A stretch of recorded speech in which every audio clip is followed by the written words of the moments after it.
La coalition arabe a formulé une offre de cessez-le-feu aux rebelles Houthis qui reposait sur 2 points.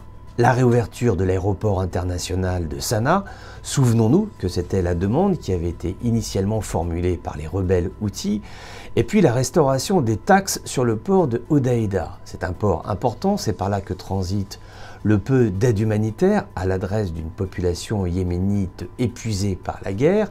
Restaurer les taxes, cela voulait dire gagner de l'argent qui aurait été versé dans un compte joint déposé à la Banque centrale du Yémen. Les autorités centrales yéménites reconnues par la communauté internationale et les rebelles Houthis auraient bénéficié à 50-50 des subsides déposés sur ce compte bancaire. Les Houthis donc viennent de refuser cette offre qui a été faite. Pour quelle raison? Ils ne s'en expliquent pas vraiment.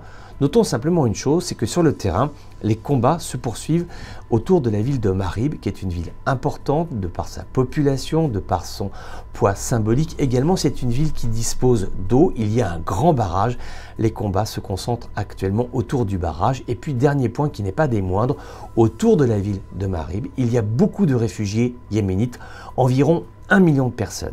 Si la ville tombe aux mains des Houthis, il est évident qu'il va y avoir des mouvements de population. Qui va prendre en charge 1 million de personnes? C'est une question qui reste à cette heure totalement ouverte. Comment peut-on s'expliquer cette attitude Houthi? Peut-être que pour y répondre à cette question, il suffit de lire la presse iranienne qui vient d'être publiée ces dernières heures et qui fait état, je cite l'agence de presse nationale iranienne, qui fait état d'une démarche victorieuse de la part des rebelles Houthis. Une démarche victorieuse, cela veut simplement dire que pour Téhéran, le combat doit se poursuivre tant que la ville de Marib n'est pas tombée aux mains des rebelles Houthis.